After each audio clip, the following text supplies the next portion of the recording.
At Azoth, our focus is to utilize center-based additive manufacturing to enable mass production. 90 to 95% of what we do here at Azoth is end-used serial components utilizing specifically binder jetting. Our goal is to enable our customers to utilize digital inventories we call TOMO, take one, make one, where customers would take a product out of inventory and Azoth would make one on demand to replace it, which is really the leanest supply chain you can imagine. We first started printing metal with the Desktop Metal Studio system, and this delivered great parts to our customers. We're able to fill our Tomo model, but we then needed to reach volumes that were higher than what we could achieve. That's why we moved to the Desktop Metal Shop system.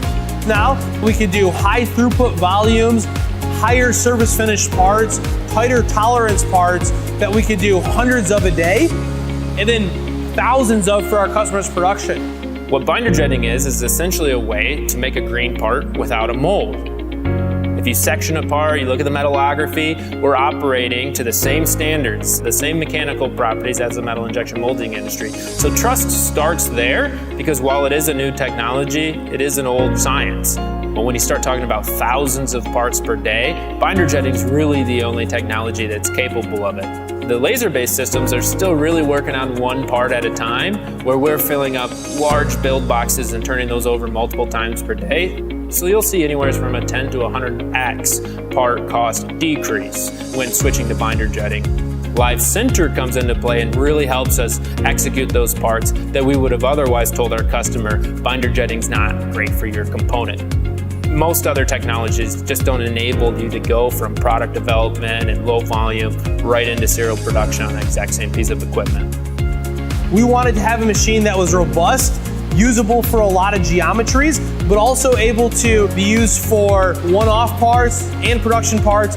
So we could have anything from a dozen different medical prototypes mixed with a dozen different automotive cosmetic applications, all in the same build.